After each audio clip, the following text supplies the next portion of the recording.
Hello friends, आज मैं आपको बताऊंगा कि सर्दियों में पशुओं का टेम्परेचर बढ़ गया है, ठंड लग गई है और उस स्थिति में आपको बहुत इस तरह की दिक्कत देखने को मिलती है। पशु में जो आपने बड़े पशु हैं या छोटे पशु हैं उनमें सर्दियों में जो ज़्यादातर दिक्कत देखने को मिलती है, या कई बार पशु आपका जकड़ जाता है, अकड़ जाता है या चलने में दिक्कत करता है, तो उस तरह के केस के अंदर आपको क्या इलाज करना चाहिए। मैं आपको सिर्फ 3 तरह की टेबलेट बताऊंगा। उस टेबलेट से आप अपने पशुओं का इलाज कर सकते हैं बिना किसी इंजेक्शन के। यानी आप बहुत इस तरह के कमेंट्स आ रहे थे कि सर्दियों में हमारी जो गाय भैंस हैं उनको ठंड लग गई है और साथ साथ में नाक से पानी भी बह रहा है, और सर्दी की वजह से जो गाय भैंस हैं जो दूध देने वाली हैं उनमें दूध की मात्रा भी डाउन हो गई है, साथ में अदर भी दिक्कत हो जाती है, छींकें भी आ रही हैं, साथ में सांस लेने में कई बार तकलीफ होना स्टार्ट हो जाती है या खांसना भी स्टार्ट हो जाती है। तो इन सभी समस्याओं के समाधान के लिए आपको क्या करना चाहिए, क्या देना चाहिए, आज की वीडियो के अंदर आपको पूरी डिटेल से बताया जाएगा। इस चैनल पर अभी नए आए हैं या पहली बार जुड़े हैं तो पहले चैनल को सब्सक्राइब कर लें, साथ में बेल आइकन और ऑल वाला ऑप्शन दबाएं। आपको पता है कि इस चैनल पर सही, सटीक और साइंटिफिक मेथड से आपको जानकारी दी जाती है। देखो, सर्दियों में सबसे ज़्यादातर दिक्कत जो बहुत ही ज़्यादा उत्तर भारत में जो सर्दी पड़ रही है उसकी वजह से पशुओं में सबसे ज़्यादा इफेक्ट प्रभाव पड़ रहा है, जिसकी वजह से पशुपालकों को बहुत ज़्यादा नुकसान भी उठाना पड़ रहा है, क्योंकि दूध देने वाले पशु में दूध की मात्रा डाउन हो गई। सर्दियों में पशुओं की दूध की मात्रा डाउन हो जाए तो क्या देना चाहिए, जो वीडियो बनी हुई है उसका लिंक आपको डिस्क्रिप्शन में मिल जाएगा, वो जाकर के आप देख लें, उसके अनुसार ट्रीटमेंट करें। और साथ में पशुओं में यदि इस तरह का ठंड लग गई, टेम्परेचर बढ़ गया पशुओं में, जैसे यदि आप नॉर्मल टेम्परेचर पशु का 101.5 डिग्री फ़ारेनहाइट होता है, 102 तक है, लेकिन यदि पशु का टेम्परेचर बढ़ गया, 103 हो गया, 104 हो गया, तो उस तरह के केस में भी आप उनका उपयोग कर सकते हैं। देखो, सबसे पहले मैं आपको बताना चाहता हूं कि जब भी पशु में इस तरह की यदि दिक्कत होती है तो आपको सबसे पहले आपको जो ये बोलस है, एक बोलस आपको इस साल्ट की उपयोग करनी होगी सर्दियों के अंदर। देखो, जिस तरह से ये वेलकोन की आती है, नियोस्टा बोलस आती है, जिसके अंदर जो साल्ट आते हैं, ये बोलस आपको मिले या न मिले या तो, लेकिन इस साल्ट की यदि आपको जो बोलस कहीं पर भी किसी भी क्षेत्र में मिल जाएगी जिसके अंदर साल्ट आता है, क्लोरफेनेरमाइन मेलेट हो, पायरोडोक्सिन हाइड्रोक्लोराइड हो, साथ साथ में vitamin B1, B6 and calcium bromide salt की जो ये टेबलेट जो बोलस आती है, इस बोलस का उपयोग कर सकते हैं। जो इस तरह की ये बोलस आती हैं, कहने का मतलब है कि आप ये नियोस्टा बोलस है, इस बोलस का उपयोग आप अपने पशु में कराएं। जैसे एक स्ट्रिप में 4 बोलस आती हैं, तो जो अपनी जो गाय भैंस हैं उनमें आपको क्या करना है कि ये 2 बोलस सुबह देनी है और 2 बोलस आपको शाम देनी है। ये बोलस लगातार आपको 3 दिन, यानी कहने का मतलब है कि यदि जो मैं ट्रीटमेंट बता रहा हूँ वह 3 दिन आप अपने पशुओं में करवाना है। जैसे यदि आप 5 दिन देते हैं तो उसके बाद में असर स्टार्ट हो जाता है और बेटर रिजल्ट आपके पशु में देखने को मिलता है, क्योंकि ये बोलस आती है, ये किसी भी तरह के जो नाक से पानी आना, एलर्जिक रिएक्शन या अदर कोई दिक्कत है, बीमारी कोई कंट्रोल करने का काम करती है। नियोस्टा किसी भी तरह की कोई दिक्कत सर्दियों में हो गई है, इसका बहुत ही अच्छा रिजल्ट है। इस साथ साथ में इसके अंदर विटामिन्स भी मिली हुई होती हैं जो कि आपके पशुओं को स्ट्रेस में जाने से रोकती हैं, एनर्जी प्रदान करती हैं। कहने का मतलब है कि ठंड लगी है तो भी एनर्जी, ताकत आएगी, तो आपका पशु क्या है कि जल्दी रिकवरी लेगा। तो आपको इस तरह की बोलस का उपयोग अपने पशु में करें। मीडियम साइज़ के पशु हैं, छोटे हैं, तो उनमें 1 बोलस सुबह और 1 बोलस शाम, इस तरह से आप इनका उपयोग करना है। बछड़ों में दिक्कत हो जाए तो इनमें हाफ बोलस सुबह और हाफ बोलस शाम, बछड़ियों में भी आप इसका उपयोग कर सकते हैं।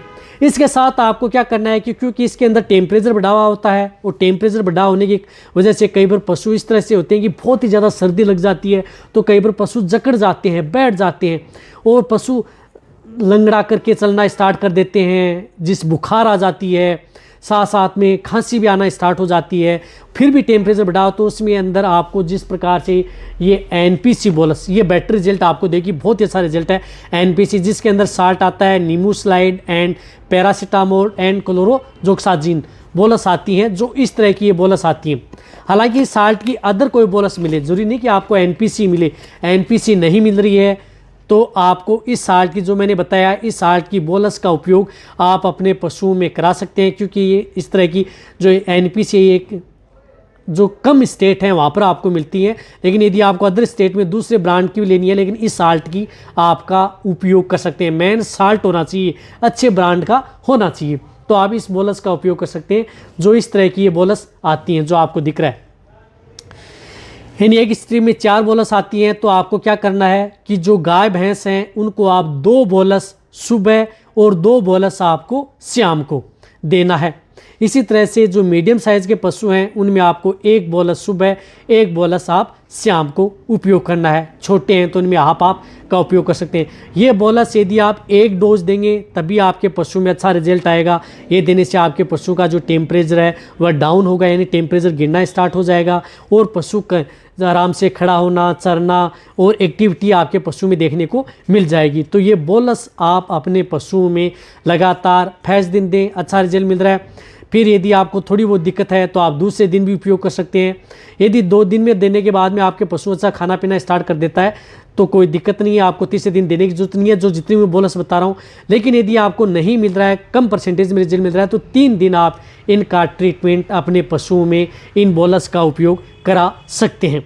तो आप ये जो 2 बोलस जो मैंने बताई है तो आपको उपयोग करनी है। अब इनके साथ मैं आपको एक ऐसी बोलस बताऊंगा, उस बोलस का उपयोग करना है, वह होगी एंटीबायोटिक बोलस। देखो, एंटीबायोटिक बोलस सर्दियों में आपको उपयोग करनी होती है यदि पशु में इस तरह की दिक्कत हो जाती है। यदि आप न भी करें तो भी कोई दिक्कत नहीं है, इन 2 बोलस से भी पशुओं का आराम आ जाता है। लेकिन कई बार पशुओं में दिक्कत ज़्यादा होती है, वायरल इन्फेक्शन हो सकता है पशु में, कई बार बैक्टीरियल इन्फेक्शन होता है, तो इसके लिए आपको एक ब्रॉड स्पेक्ट्रम एंटीबायोटिक जो बोलस आती है, पशुओं में जो ठंड लग गई या अदर कोई दिक्कत है, उन सभी तरह की बैक्टीरियल, वायरल या अदर इन्फेक्टेड पशु है उनको कंट्रोल करने का काम करती है। कई बार पशु इन्फेक्शन हो जाता है, उसकी वजह से भी टेम्परेचर बढ़ सकता है। तो इसके लिए आपको जो ये एमोक्सिरम वो टेबलेट आती है, बोलस आती है एमोक्सिरम, जो कि विरबे की आती है। देखो, ये एंटीबायोटिक टेबलेट बहुत तरह के रोगों के अंदर काम करती है। कहने का मतलब है कि कई तरह के, यानी 20 से 30 रोगों के अंदर ये एंटीबायोटिक टेबलेट अकेला काम करती है। तो किसी कारण यदि आपके पशु का टेम्परेचर बढ़ा हुआ है तो उसको ये कंट्रोल करने का काम करती है।